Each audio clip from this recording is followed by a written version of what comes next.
Vamos iniciar então, né? Primeiramente, bom dia a todos. Bom dia. Sejam todos bem-vindos aqui nesse domingo de sol, né? Bonito aí fora. Eu vou iniciar com a leitura de harmonização do livro Caminho, Verdade e Vida. É a lição 19, na propaganda. E dir-vos-ão, ei-lo aqui ou ei-lo ali, não vades nem os sigais. Jesus, em Lucas, capítulo 17, versículo 23. As exortações do Mestre aos discípulos são muito precisas para provocarem qualquer incerteza ou indecisão. Quando tantas expressões sectárias requisitam o Cristo para os seus desmandos intelectuais, é justo que os aprendizes novos, na luz do Consolador, meditem a elevada significação deste versículo de Lucas. Na propaganda genuinamente cristã, não basta dizer onde está o Senhor. Indispensável é mostrá-lo na própria exemplificação. Muitos percorrem templos e altares, procurando Jesus. Mudar de crença religiosa pode ser modificação de caminho, mas pode ser também continuidade de perturbação. Torna-se necessário encontrar o Cristo no santuário interior. Cristianizar a vida não é imprimir-lhe novas feições exteriores, é reformá-la para o bem no âmbito particular. Os que afirmam apenas na forma verbal que o Mestre se encontra aqui ou ali, arcam com profundas responsabilidades. A preocupação de proselitismo é sempre perigosa para os que se seduzem com as belezas sonoras da palavra, sem exemplos edificantes. O discípulo sincero sabe que dizer é fácil, mas que é difícil revelar os propósitos do Senhor na existência própria. É imprescindível fazer o bem, antes de ensiná-lo a outrem, porque Jesus recomendou ninguém seguisse os pregoeiros que somente dissessem onde se poderia encontrar o Filho de Deus. Vamos fechar nossos olhos agora? Vamos elevar nossos pensamentos a Deus, nosso Pai, a Jesus, nosso mestre, professor e exemplo de vida, para os espíritos benfeitores dessa casa que estão aqui em trabalho, para que eles inspirem a nossa irmã Graça, que vem aqui nos trazer o estudo dela, né? O tempo disponibilizado, que nós possamos estar abertos a essa mensagem, ao que ela veio nos trazer, e possamos utilizar na nossa caminhada para que a gente possa evoluir mais um pouquinho. Obrigada, Pai, por essa oportunidade de podermos estar aqui hoje. Graças a Deus. E bota agora o seu copo. Eu boto. Tá, obrigada. Bom dia a todos, que Jesus nos abençoe nesta hora. Muito bom estar aqui, né? Nessa manhã, aproveitando a manhã de domingo. E o nosso tema de hoje é do Livro dos Espíritos, as relações de além-túmulo. Quer dizer, como é que é a nossa vida depois que nós passamos para o outro lado da vida. Está na segunda parte do Livro dos Espíritos, capítulo 6, da vida espírita, da vida no mundo espiritual. O que é a doutrina espírita, né? Que o Livro dos Espíritos foi publicado em 1857, ela traz a revelação de que os espíritos têm uma vida ativa do outro lado, lá no plano espiritual. Diferente do que era a crença naquela época, né? Que hoje nós ouvimos a mesma ideia, ideia que as pessoas fazem. Depois da morte, como às vezes as pessoas dizem, ninguém voltou para contar. Isso desconhecendo toda a literatura espírita que nós temos, né? Da revelação dos espíritos. E os espíritos sempre se comunicaram. Desde que o homem pôde fazer esse intercâmbio, né? Teve consciência de si, consciência de uma vida após a morte, e desde a antiguidade, lá nos tempos antigos, essa comunicação com o mundo espiritual sempre se fez. Então, mas se perdeu, né? Especialmente o Ocidente. O Ocidente tirou a ideia da reencarnação e cortou e colocou a culpa em pobre do Moisés, né? O Moisés que tinha proibido a comunicação com os mortos. O Moisés proibiu a mesma coisa que a doutrina espírita proíbe, que é a busca dos espíritos para responder a futilidades, né? Saber se vai casar, se vai ficar rico, os números da loteria, por aí vai. E era isso que Moisés proibiu. Proibiu o uso da mediunidade, do intercâmbio com os espíritos, para perguntas, né, fúteis do dia a dia, coisas que a gente precisa resolver nós mesmos, não os espíritos, nos darem a solução. Então, quando chegou no século XIX, com a ideia de que quem morre não volta para contar, aí apareceram os espíritos e nos contam que em todas as nações, entre todos os povos, eles se revelaram. Começaram pelas batidas, né? Depois as mesas que falavam, e chegamos então ao Livro dos Espíritos, quando Kardec resolveu pesquisar o que era aquilo. Tá? Virou uma febre, e não por acaso, Kardec nos conta isso em Obras Póstumas, que era exatamente para chamar a atenção do homem, para mostrar a ele que a vida continua, e nós temos que ter uma vida responsável, como Emmanuel falou ali na página inicial, porque nós teremos a morte de acordo com a nossa vida. A nossa vida após a morte será consequência da nossa vida hoje, né? Na nossa existência atual. Então, Kardec, estudando o mundo espiritual, chega na parte das relações do além-túmulo. Como é que são as relações? Porque a ideia que existia era que a gente morria, não voltava para contar, e ficava igual, ganhava umas asinhas de anjo, né? E ficava pulando de nuvem em nuvem, né? Tocando lira, né? Tocando lira e cantando para lá e para cá, uma vida inútil totalmente, né? Um ócio eterno. Então, porque era a eternidade, né? Que o espírito tem, então era um ócio eterno. E é isso que Kardec vai colocar para os espíritos. Como é que é depois que nós morremos? Então, são as perguntas 274 a 290. Depois, quem quiser em casa com vagar, né? Aí, 274. Da existência de diferentes ordens de espíritos, o que nós sabemos dos espíritos? Temos os espíritos, né? Imperfeitos, inferiores, depois os espíritos imperfeitos, os espíritos bons e os espíritos puros. Então, é uma gradação, né? É uma gradação, existe uma hierarquia. Então, da existência de diferentes ordens dos espíritos, resulta para estes alguma hierarquia de poderes? Interessante, não é? Há entre eles subordinação e autoridade? Então, o inferior é subordinado ao superior? Existe uma autoridade superior sobre o inferior? E aí, resposta dos espíritos, muito grande. Os espíritos têm uns sobre os outros a autoridade correspondente ao grau de superioridade que hajam alcançado.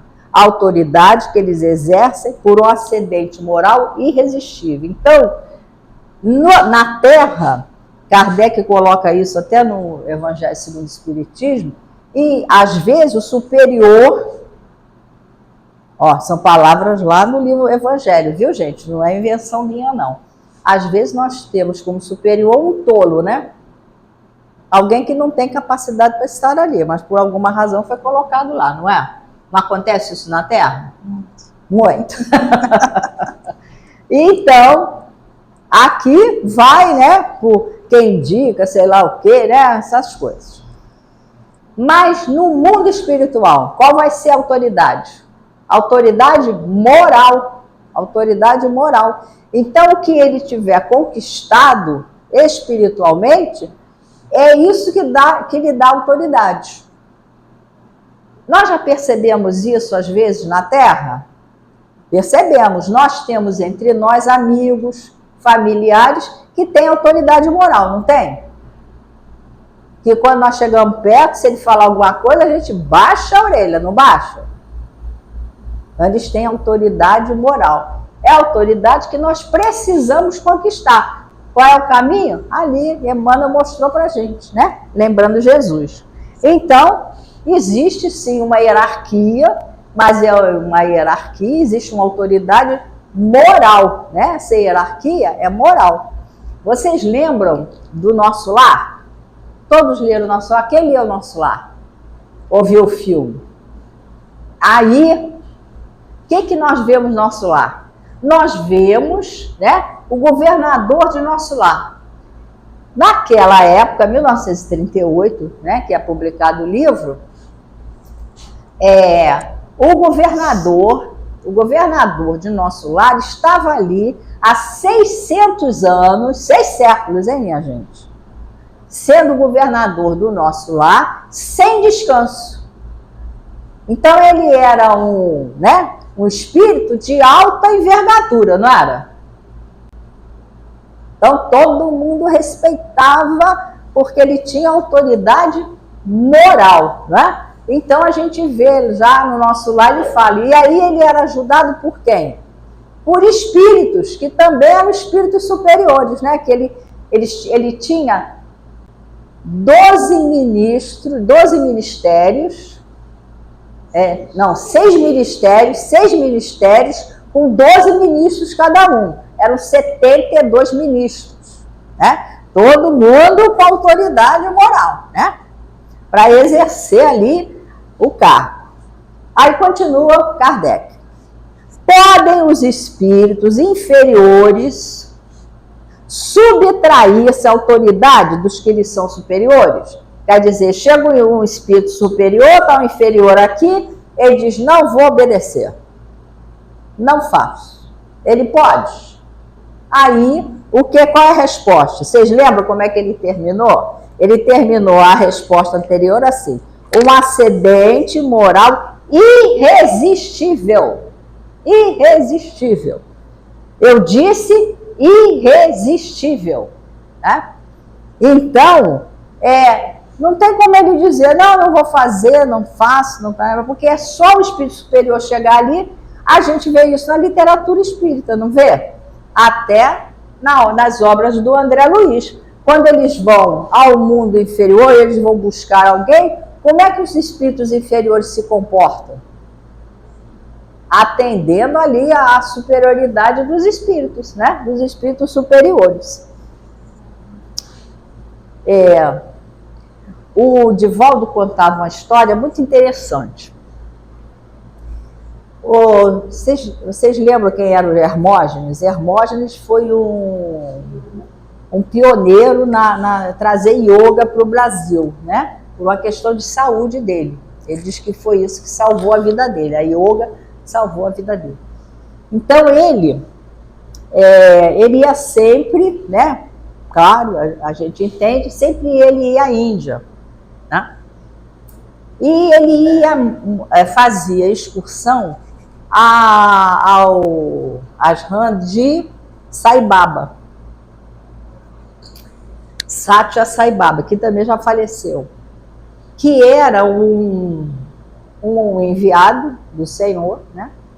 Para avançar, ajudar a avançar aquela civilização. Aquela civilização ainda acreditava em algumas coisas, ainda acredita. E ele estava ali, ele fez uma universidade, né? Ele criou uma universidade para preparar o homem para o futuro. Então, era pessoas assim, voltadas para fazer o bem, construir uma outra sociedade. E um dia ele convidou o Divaldo para fazer parte da excursão. Ele pagou todas as custas do Divaldo e diz, vamos comigo para você conhecer o Sai Baba. E aí o Divaldo foi, né, e ele conta, né, conheceu tudo, ele apresentou tudo, e no final diz que o Sai Baba saía da sala dele e ia cumprimentando cada pessoa da excursão, tá? E as pessoas ficavam enfileiradas, uma ao lado da outra. O Divaldo era o último da fila, tá? Então ele diz que em determinado momento abriu a porta do gabinete do Sai Baba. E quando ele olhou, ele só viu uma luz saindo da porta. Só viu uma luz. Ele foi vendo essa luz parar diante de cada pessoa. E do lado dele, aí parou do lado dele também ali aquela luz. Ele só via a luz. Quando a luz veio na frente dele, ele tomou a forma do Sai Baba, que era aquela figura característica, né? Aquele cabelão e aquela túnica abóbora, né? E aí o Sai Baba, o Divaldo, contava que, sem intenção nenhuma, ele não pensou, como é que eu faço diante do Sai Baba? Ele diz que foi arrojado aos pés do Sai Baba. Ficou de joelhos ao pé do Sai Baba, aos pés do Sai Baba. Aí ele falava que ele era um espírito superior enviado de Jesus. Para aquela, né? Porque Jesus, né? Cada povo tem as suas características, não tem? A gente vai lembrar dos enviados de Jesus antes dele chegar. O Buda, o Zaratustra, o Confúcio na China, né? Todos eles eram enviados do Senhor. Depois nós vamos ver na civilização ocidental os santos, né? E as Nossas Senhoras, que o Chico diz que Maria não tem ciúme, pode usar o nome dela, nenhuma delas é ela. Mas faziam parte da falange dela. Então vinham aqui com permissão dela, né? Era uma tarefa delas. Então o Chico falava isso, né? Então o que aconteceu? É irresistível, não é? Autoridade irresistível. Muito bem. Aí 275. O poder e a consideração. Olha que interessante, né? Kardec pensava em tudo. O poder e a consideração de que um homem gozou na Terra lhe dão supremacia no mundo dos espíritos. Então, a pessoa aqui era rei, presidente, ministro, qualquer cargo aí que tivesse, né? Militar e tal, aí desencarna, vai para o mundo espiritual, continua. Né? A dona rainha, não, tem nada disso. Tanto que nós vamos lá no Evangelho, no primeiro capítulo, não, no segundo capítulo, meu reino não é deste mundo, o que fecha o capítulo é uma instrução de um espírito, que se assina uma rainha de França. E o título da mensagem é Uma Realeza Terrestre. E aí ela fala que ela era a rainha na Terra, desencarnou, achou que ia ter lá tapete vermelho, né? Aquelas coisas todas que tem na Terra, né? Chegou lá, tinha nada. Ela viu gente que ela desprezava na Terra estar superior a ela. A quem ela teve, olha, o arrastamento irresistível, a quem ela teve que se inclinar. O pessoal não faz assim, não é, rei? Pois é, ela teve que fazer assim para aqueles que aqui ela desprezava, né? Então, o poder e a consideração aqui, os cargos, não tem valor nenhum para o plano espiritual. O que vai valer é o quê? Diz ele aqui, não, pois que os pequenos serão elevados e os grandes rebaixados. Lê os salmos, né? Aí, letra A. Como devemos entender, então, essa elevação e esse rebaixamento? Aí, eles dizem, não sabes que os espíritos são de diferentes ordens, conforme seus méritos? E é exatamente isso. À medida que nós vamos fazendo bem, não é? Nós vamos evoluindo, vamos conquistando mais a cada encarnação e vamos evoluindo. Pois bem, o maior na Terra pode pertencer à última categoria entre os espíritos, ao passo que o seu servo pode estar na primeira ordem lá. Compreendes isto? Não disse Jesus: aquele que se humilhar será exaltado, e aquele que se exaltar será humilhado. Então é o caso lá da rainha, né? Aí 276. Aquele que foi grande na terra e que como espírito vem a achar-se entre os de ordem inferior, experimenta com isso alguma humilhação? Então olha só, a rainha, né? A rainha era a rainha aqui, tinha secta, aquele pessoal, até eles vestiam a rainha, né? A rainha ficava assim, bota de vestido para cá, vestido para lá, até banhar, né? Ela nem se banhava, né? Então, era uma ociosidade tremenda, né, meu Deus? Por isso que as mulheres hoje têm que fazer várias coisas, né? Passaram a vida assim, agora aproveita e trabalha. Então, né, é exatamente isso. Aquele que era primeiro, né, não aproveitou como primeiro, porque existiam alguns reis, gente, rainhas, que se tornaram santos. Luís IX da França, né? Ele é o São Luís. Tem um rei, acho que é Olavo I, da Noruega, se eu não me engano. É Santo Olavo, né? Você vê que Deus e Jesus, que governam a terra, tiveram muito cuidado com os homens, mandaram homens santos para a terra, para governar. E eles deixaram bons exemplos, né? Um exemplo é a rainha Isabel de Portugal, que é Santa Isabel, né? Então Deus mandou os homens certos ali. Na época eles tiveram coordenadas corretas ali. A humanidade é que depois, né? Os espíritos que somos nós. Então, continua ele. Se existe alguma humilhação entre a rainha, que chega lá e vê que não é rainha de nada, né? Aquela realeza não vale, lá no plano espiritual, o que vale é a realeza de espírito, né? Aí eles respondem, às vezes bem grande. Então ela ali, ela termina dizendo que nós, né, não nos apeguemos às coisas terrestres, porque o valor lá no plano espiritual é o do bem que você faça. Aqui, então, a pessoa lá, né, que era a rainha, chega lá, não é mais, né? O era general, chega lá, descobre que não é mais. O que acontece? Se sente humilhado. Guardadas as devidas proporções, gente.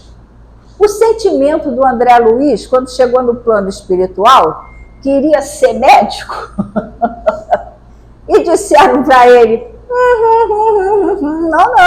não é? Você era médico lá, agora aqui não, você vai ter que aprender como é que é, não é? Ele não passa para a gente um sentimento que ele se sente pequeno, né? De alguma forma se sente humilhado, não é? E aí diz os espíritos, às vezes bem grande, sente que é humilhado, bem grande, mormente se era orgulhoso e invejoso. Então, se era orgulhoso e invejoso, vai se sentir humilhado sim, tá? 277. Kardec pensava em várias coisas, né? A gente vai lendo e vai ficando. Ele era aquele missionário mesmo, né? O soldado que depois da batalha se encontra com seu general no mundo dos espíritos, ainda o tem como seu superior? Será? Ele chega lá, talvez no primeiro momento sim, né? Talvez até procure o general. E aí eles respondem, bem, de acordo com o que nós já vimos nas respostas anteriores, o que a gente sabe? Aquele generalato lá não está valendo. Então, diz o Espírito, o título nada vale. Nada vale. A superioridade real é que tem valor. Qual é a superioridade real? É a moral. A superioridade moral. A superioridade do espírito, do bem que ele fez, das ações que ele fez, o que ele fez na Terra. Né? É isso que vai valer. Se ele tiver, né, pautado a vida dele pelo bem, certamente ele vai estar numa posição superior. Mas se não, não vai estar, né? Aí continua ele. Os espíritos, essa é uma dúvida nossa às vezes. Os espíritos das diferentes ordens se acham misturados uns com os outros? Então, estamos todos misturados, inferiores, aqui na Terra estamos, né, gente? Aí, olha só como é que eles dizem. Sim e não. Quer dizer, eles se veem, espíritos inferiores e superiores se veem, mas se distinguem uns dos outros. Eles se identificam, né? Eu sou inferior, o outro é superior. Evitam-se ou se aproximam, conforme a simpatia ou antipatia. O inferior, o sentimento inferior dele, às vezes até por vergonha, ele vai se juntar ao que é semelhante a ele, não é? É uma lei física. Semelhante atrai semelhante. Aquele que é superior não vai se juntar lá, ó, o inferior vai para a turma dele, não é isso? Na Terra não é assim? Nós não nos unimos àqueles que são semelhantes a nós, desde a infância, né, gente? Desde a infância.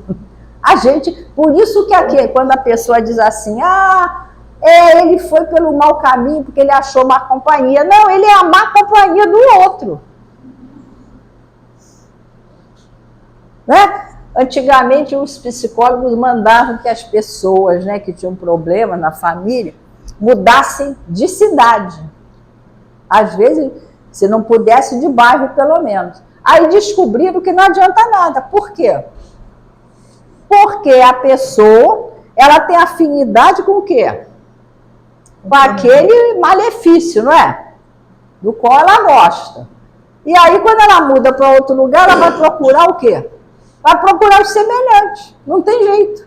Então, eles agora descobriram, né, que não adianta mudar, não. O que precisa mudar a si mesmo, né? As suas preferências. Aí diz ele aqui, constitui um mundo do qual o vosso é pálido reflexo. Os da mesma categoria se reúnem por uma questão de afinidade e formam grupos ou famílias unidos pelos laços de simpatia e pelos fins a que visam. Aqueles que ainda são inferiores vão se juntar aos semelhantes dele. Aqueles que são superiores vão se juntar aos semelhantes dele, né? Os bons, pelo desejo de fazerem bem. Os maus, pelo desejo de fazerem mal. Pela vergonha das suas faltas e pela necessidade de se acharem entre os que se assemelham, né? Aí, seguinte pergunta. Todos os espíritos têm reciprocamente acesso aos diferentes grupos ou sociedades que eles formam?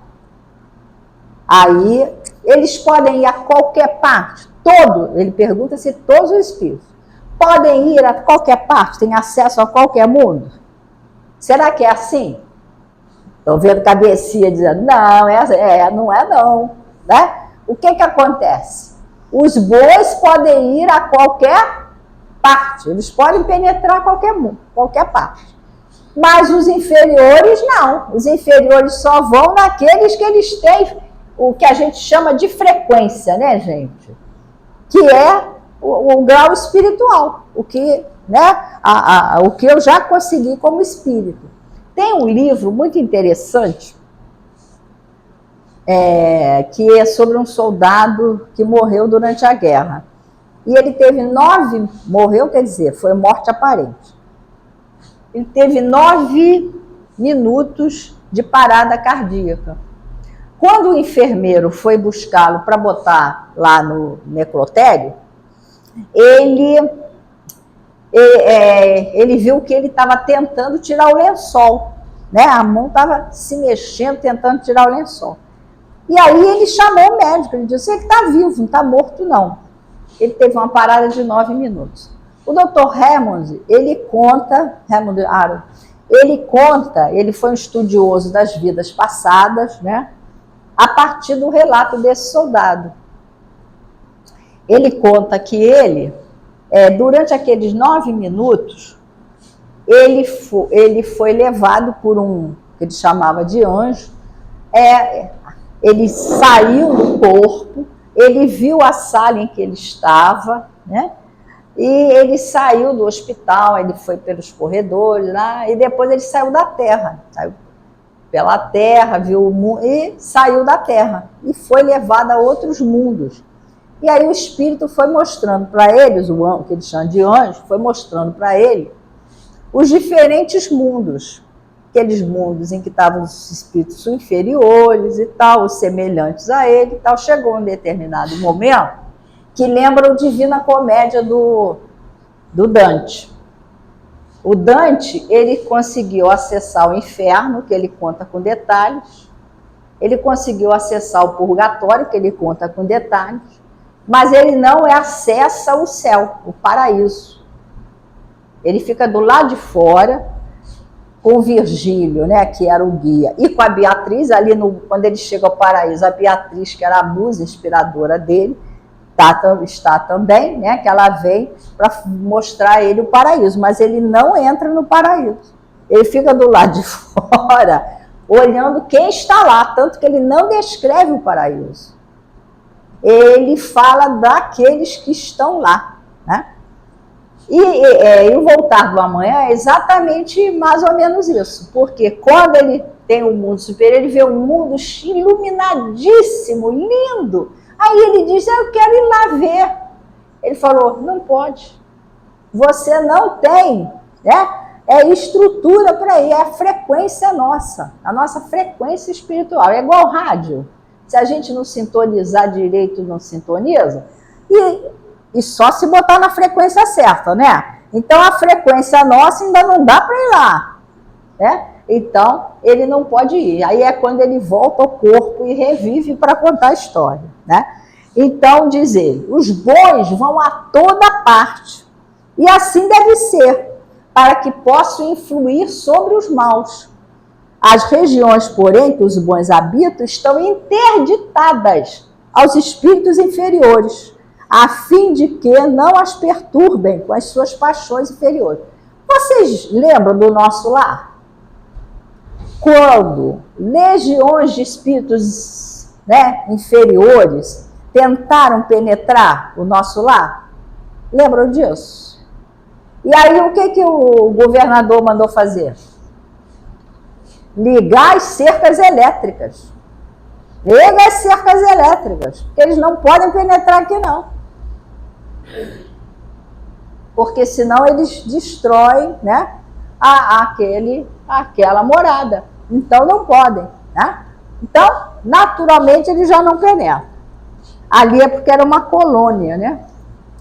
Então, a partir daí, já que eles, né, estão interditos e tal, de que natureza são as relações entre os bons e os maus espíritos? Como é que eles se relacionam? Os bons se ocupam em combater as más inclinações dos outros, a fim de ajudá-los a subir. É sua missão. É a missão de Jesus, é a missão de Kardec, é a missão do Chico Xavier, do Irmã Dulce. Qual é a missão deles? É vir e dar o exemplo que nós temos que seguir. Então, eles vêm nos ajudar. Nós, os espíritos imperfeitos, eles vêm nos ajudar para a evolução. É a missão deles, né? E aí, a pergunta interessante, Kardec. Por que os espíritos inferiores e voltados ao mal nos induzem ao erro e ao mal? Por quê? Por que eles fazem isso? Não tinham que cuidar da sua vida? Não é? Por que eles fazem isso? Eles se comprazem, diz Kardec. Aí, olha a resposta interessante, que isso acontece conosco encarnado. Por que às vezes, né, a gente tem um encarnado dando sugestão, né, que a gente chama de proposta indecente? Não tem? Um amiguinho, entre aspas, não tem? Que diz, sabe o que você faz? Você chuta o balde, você faz isso aqui, não é? Então, tem desencarnado assim também. Por quê? Os espíritos são ali, afirmativo, pelo despeito que lhes causa o não terem merecido estar entre os bons. Porque, muitas vezes, a gente vê isso entre os encarnados, não vê? Eles não entendem por que eles estão naquela situação. Eles não conseguem se ver. Não tem essas pessoas que não conseguem se ver? Ver que aquela ação é o mal? Ver que aquela ação que ele faz não é boa? Fofoqueiro, né? Ele acha sempre que fala a verdade, não é? Mas fala a verdade dos outros, né? Vai tomar conta da vida dele. A fofoca, não é? Pode ser crime, não pode? E para Deus, então, é infame. É uma coisa que não se deve fazer. Então, por que eles ficam ali induzindo ao mal? Pelo despeito. O desejo que neles predomina é o de impedirem, quanto possam, que os espíritos, ainda inexperientes, alcancem o supremo bem. Porque nós que estamos aqui, se vem uma sugestão assim, fala uns negócios ali para ele, você já fica de boca calada, não fica? E às vezes tem um encarnado que chega e diz, você não vai dizer nada para ele, não, né? Não vou dizer, não é? Uma vez um amigo fez isso comigo, você não vai dizer nada para ela, não, porque ela tinha feito uma coisa desagradável mesmo. Mas, né, eu fui me educando e hoje, né, eu penso assim, que os espíritos me ensinaram isso. Olha, você pensa assim, ela está doente, por isso que ela falou isso. Você é aquela pessoa? Não. Então deixa ela, né? E não se aborrece. Então eu fui fazendo isso comigo, né? Então, aí o meu amigo ouviu, disse assim, você não vai responder para ela? Né? E aí ela já tinha ido embora. Eu não. Amanhã eu vou fazer uma palestra sobre perdão. Você já imaginou se eu respondo alguma coisa para ela? Nunca mais eu faço palestra na vida. Não é não? Aí também não fico com mágoa, nem nada. Vai com Deus, minha filha. Não é? Vai com Deus. Né? É bom porque aí eu não me magoo, não é?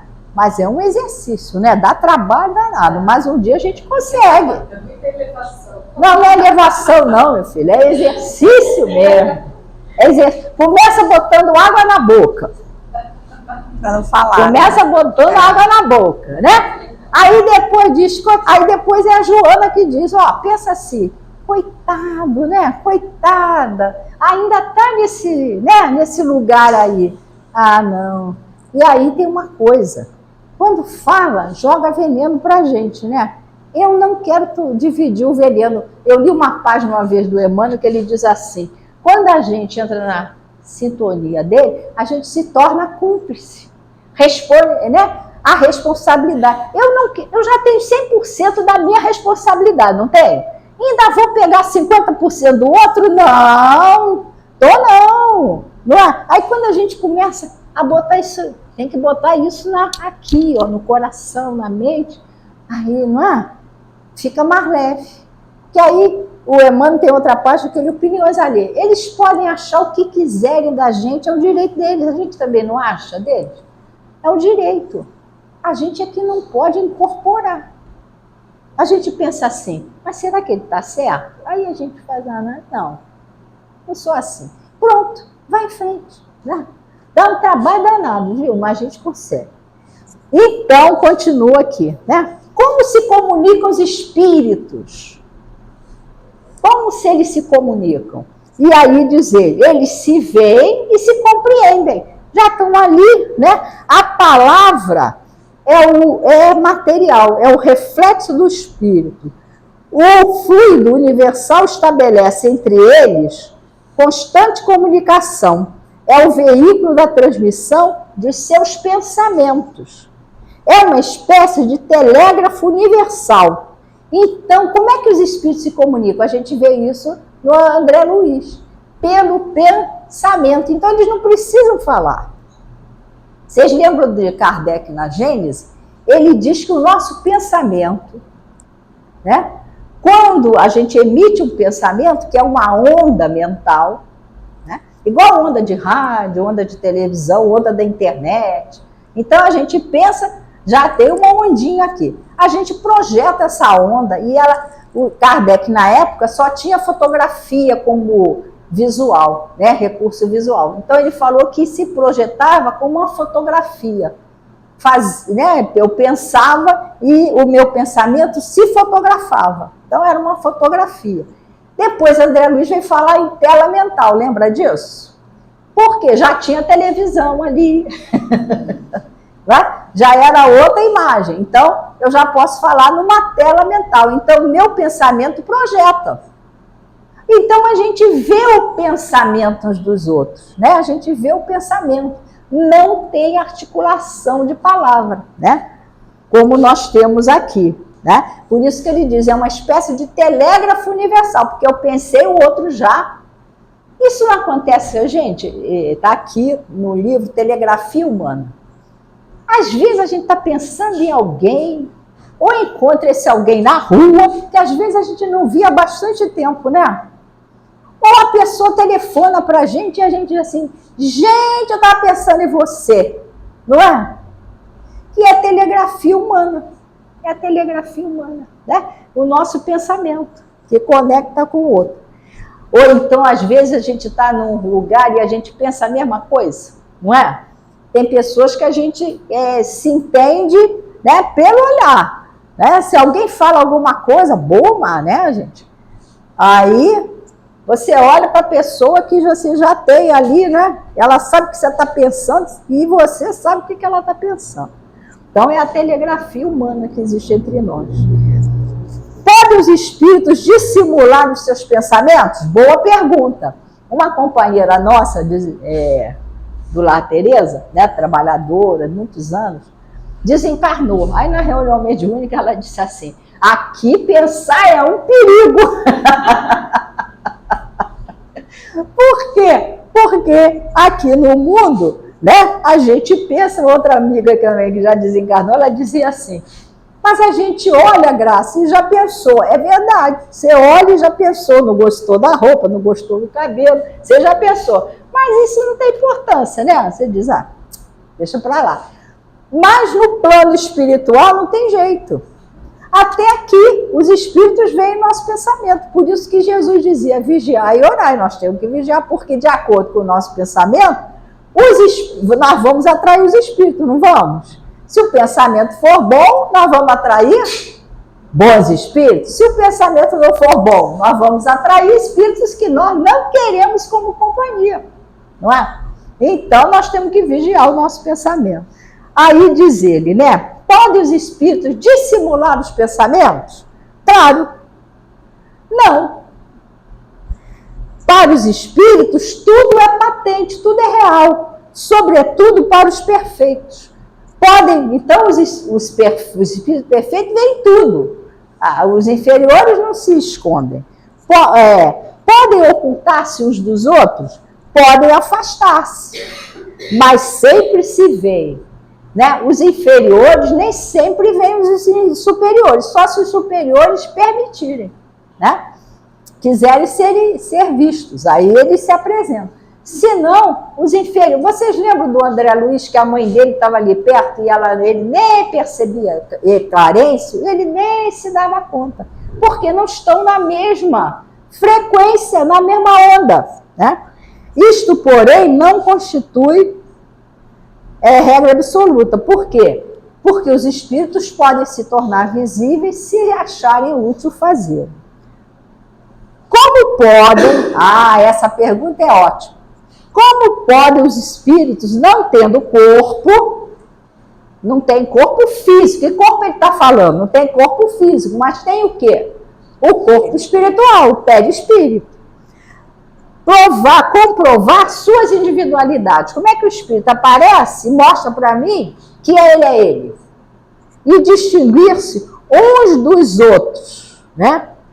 Comprovam suas individualidades pelo perispírito, que os torna distinguíveis uns dos outros, como faz o corpo entre os homens. Então, o espírito aparecendo, ele vai se mostrar como eu o conheço. Como eu conheço aquele espírito. É assim que ele vai aparecer para mim, né? Os espíritos se reconhecem por terem coabitado na Terra. O filho reconhece o pai, o amigo reconhece o seu amigo perfeitamente. E assim de geração em geração. Como é que os que se conheceram na Terra se reconhecem no mundo dos espíritos? Vocês veem que Kardec, ele entrava nas minúcias, né, gente? Ele ia nas minúcias. Vemos a nossa vida pretérita e lemos nela como um livro.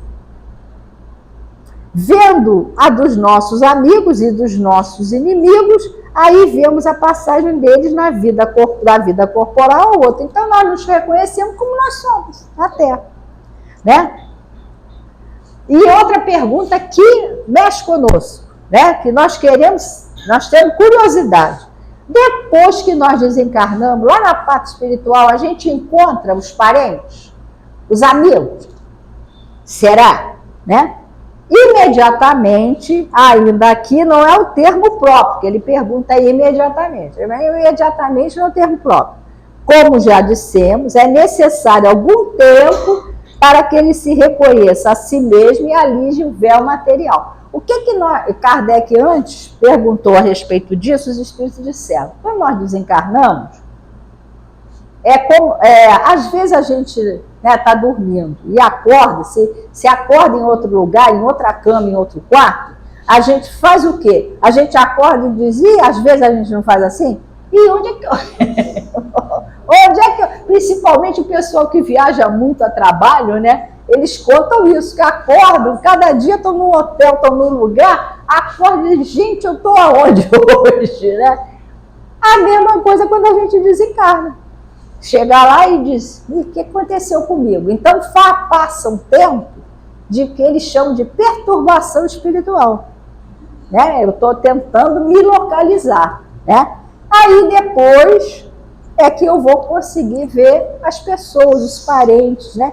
Agora, existem pessoas, existem espíritos que imediatamente veem. A perturbação é bem pequena. E elas passam, veem normalmente os familiares, às vezes, antes da desencarnação.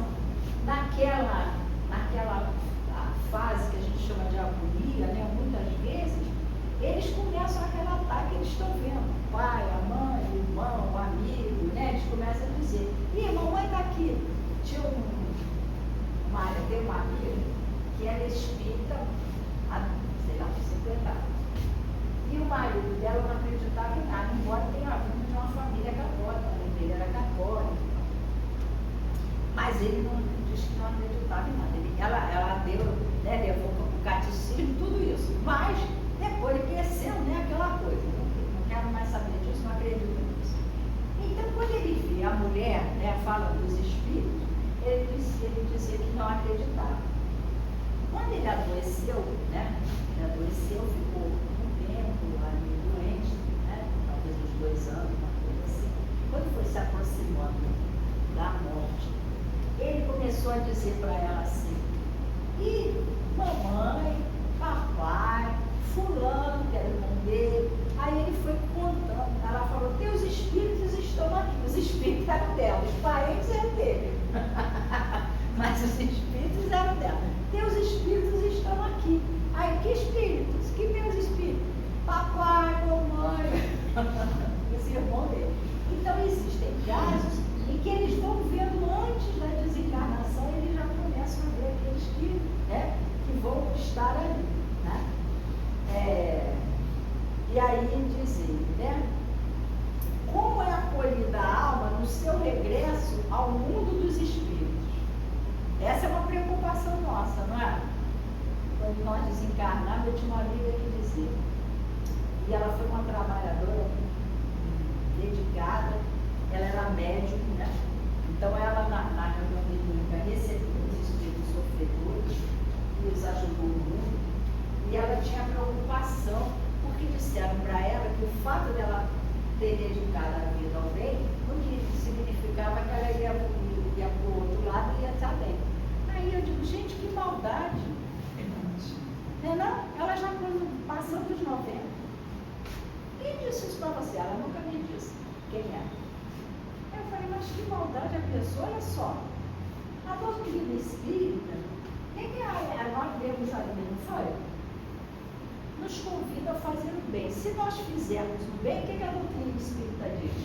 Nós vamos colher, né? A semeadura é livre, a colheita é obrigatória. Então eu vou colher o quê? O bem que eu tiver feito. Eu só não vou colher o bem se eu tiver feito o mal. Aí eu não posso. É uma questão de justiça, não é? Questão de justiça. Quem fez o mal vai colher o mal. Quem fez o bem vai colher o bem.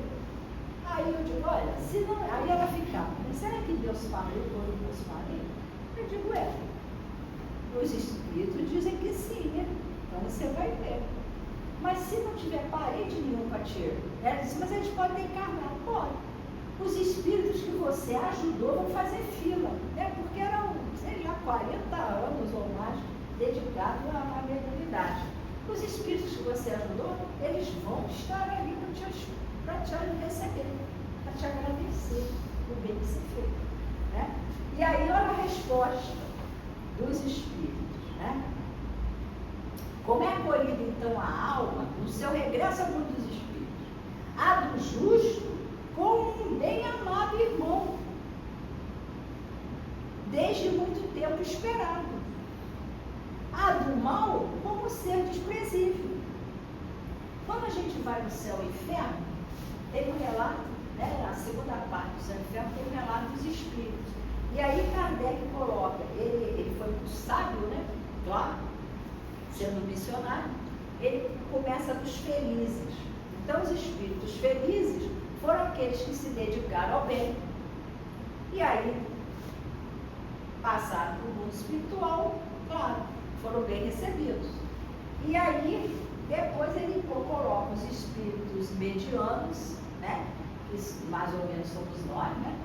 Os espíritos medianos se assemelham, depois os criminosos arrependidos, os suicidas e as expiações terrestres.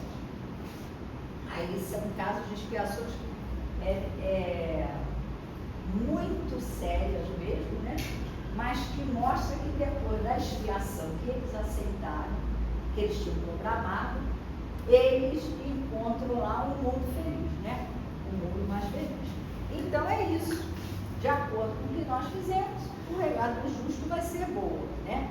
Que sentimento desperta nos espíritos impuros a chegada entre eles de outro espírito mau? Então, olha só, está falando dos espíritos inferiores. Aí, né, eles chegam mais um. Como é que eles vão receber isso? Eles ficam satisfeitos quando veem seres que se lhes assemelham. Vocês lembram do Bosch? Uma vez um amigo estava contando que o roteirista, né, veio ao Brasil e entrevistou, foi à FEB, entrevistou membros da FEB, né, e voltou para completar o roteiro. Eu não sei se essa história é verdadeira, né? A pessoa me contou, alguém deve ter contado para ela, mas é bem viável, não é? Porque o Bosch, ele mostra muito bem isso, não mostra? Quando aqueles espíritos, né, criminosos desencarnam, o que acontece? Os semelhantes vieram buscá-los, não é? Eles ficam felizes. Mais um para a turma, né? Mas isso não acontece com o encarnado? Né? E quando é o espírito do bem, né? O que acontece? Quem vem buscar? Os espíritos superiores, né? Então, é uma questão, Kardec dizia, né? A doutrina espírita, ela tem como características a lógica, né, gente? A lógica e o bom senso. Então, se nós raciocinarmos da nossa lógica, a gente vê que é correto, né? E aí continua aí. Nossos parentes e amigos, ele repete isso, né? Costumam vir-nos ao encontro quando deixamos a terra? Sim, os espíritos vão ao encontro da alma a quem são afeiçoados. Felicitam-a, como se regressasse de uma viagem, por haver escapado aos perigos da estrada, e ajudam a desprender-se dos liames corporais. É uma graça concedida aos bons espíritos, os que virem ao encontro os que os amam. Ao passo que aquele que se acha maculado permanece em isolamento, ou só tem a rodear os que lhe são semelhantes. E aí, o que acontece? Vamos pensar, né? Os amores, né? Digamos assim, uma mãe já desencarnada, vê um filho, né? E numa situação para a qual ela não contribuiu. Ela ensinou a ela, aquele espírito, a caminhar pelo dele, né? Mas ele resolveu desviar do caminho certo. Essa mãe abandona esse filho? Não, se ela está lá no plano espiritual, o que ela vai fazer? Ela vai tentar ajudá-lo. Mas o que acontece? Ele consegue vê-la? Não, ele não consegue vê-la, né? Porque estão em ondas diferentes, em patamares diferentes, né? Vamos lembrar do André Luiz? O André Luiz não conseguia ver a mãe, não é? Aí, o momento que ele orou, ele levou o pensamento, lembrou da mãe lá, orando, só, meu Deus, ajuda. Aí ele conseguiu ser acolhido. Ele viu Clarence, né? E Clarence ajudou. E depois é que ele se encontra com a mãe. E aí, quando ele pergunta pela mãe, o que Clarence diz? Ela está no tempo teu, aí ao teu lado. Você que não viu, né? E aí a última pergunta de hoje. Os parentes e amigos, você vê que é uma preocupação de Kardec, né? Sempre se reúnem depois da morte. A gente já tem o André Luiz, né? O André Luiz está num mundo e a mãe dele está no mundo superior, né? Então nós nos reunimos? Não, cada um vai ficar, né? Se tivermos na mesma frequência, atingimos o mesmo grau de evolução, vamos estar juntos. Depende isso da elevação deles. Aí vamos lembrar a Laura e o Lísias, né? A Laura e o Lísias estavam ali. E do caminho que segue, procurando progredir. Se um está mais adiantado e caminha mais depressa do que o outro, não podem os dois conservar-se juntos. Ver-se-ão de tempos a tempos, que é exatamente o que, né, André Luiz vai lá no encontro da mãe, né? Aí a mãe tem que descer um pouco e o André subir para que eles se encontrem. É a história que o Chico contava da Lívia e do Emmanuel, né? Do Públio Lento. A Lívia morreu no circo, né? O Públio Lento teve encontro com Jesus, olho no olho, né? E aí ele teve né? Se arrojou aos pés de Jesus de maneira irresistível. Ele não era o mestre dele, mas ele não resistiu à superioridade ali de Jesus. Ele se colocou de joelhos diante de Jesus, né? E olhos nos olhos, mas ele não se converteu a Jesus. Né? Não se converteu a Jesus. E a Lívia morreu no circo. Isso faz com que a Lívia esteja muito acima de Emmanuel. Hoje ele é um espírito superior, mas ele ainda não atingiu a Lívia, não. O Chico contava que o Emmanuel, eles se reúnem e se encontram uma vez por mês, porque eles se amam, né? Se amam. Eles se encontram uma vez por mês. E aí a Lívia, né, faz o exercício de descer até o Emmanuel. E o Emmanuel tem que tomar banho fluídico para se encontrar com a Lívia. Com a Lívia, que está muito acima dele, né?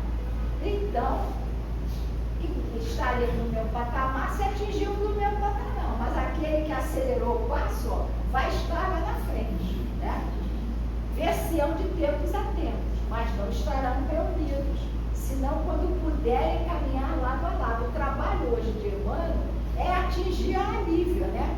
Ele está buscando isso. Ou quando se houver igualado na perfeição. Acresce que a privação de ver os parentes e amigos é, às vezes, uma punição. Né? Se nós não valorizarmos os nossos parentes e amigos, não os descartemos. Nós não encontraremos, né? Nós não nos encontraremos. Já estamos no nosso final, mas só um pouquinho. No livro O Problema do Ser, do Destino e da Dor, né?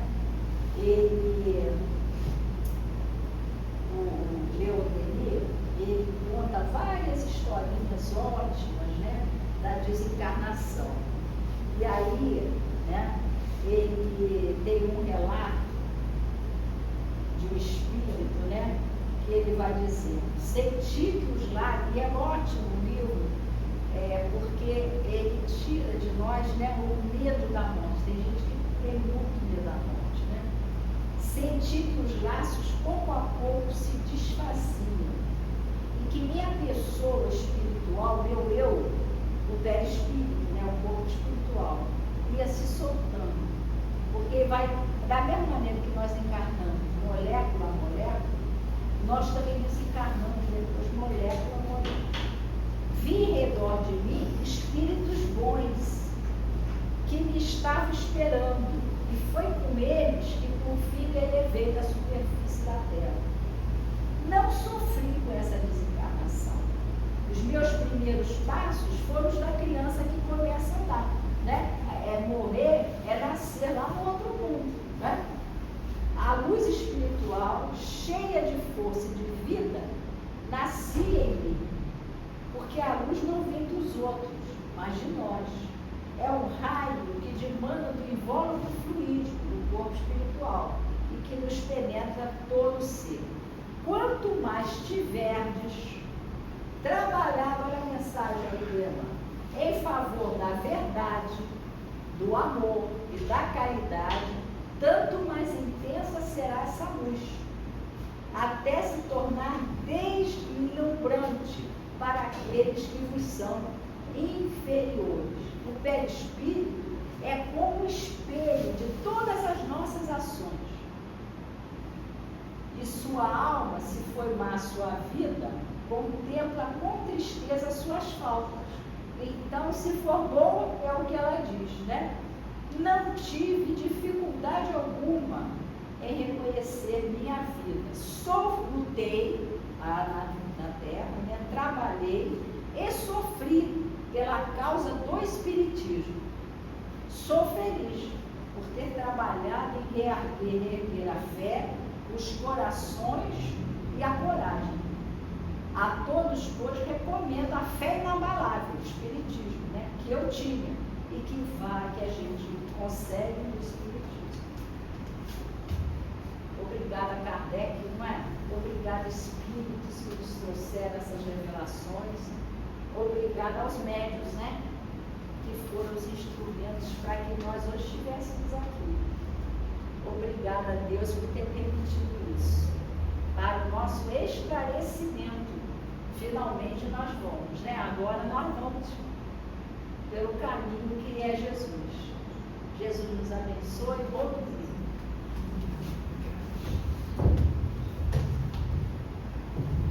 Complementar então o que a Graça falou, né? Obrigada, Graça, por nos trazer esse estudo, né?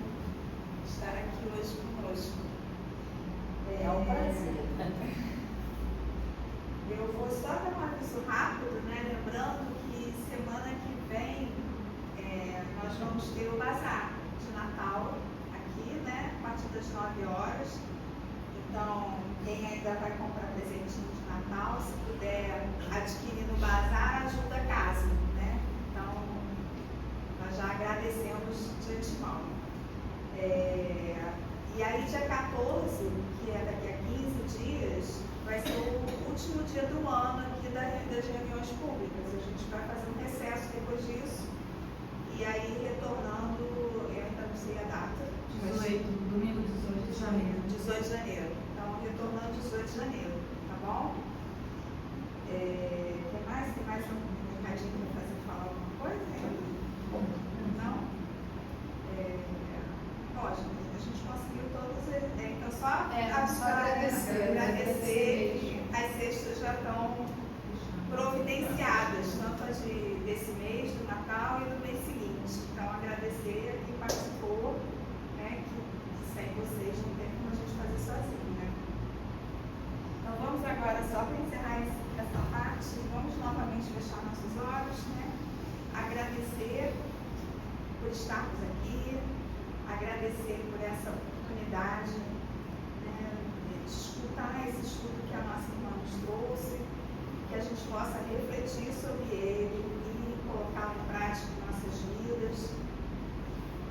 Pedir pelos nossos irmãos que não estiveram aqui hoje, né, seja lá por qual motivo, para que eles estejam bem, pedir por essa semana que se inicia, que ela seja uma semana de muito amor, de muita paz, e que seja uma oportunidade para a gente crescer mais um pouquinho.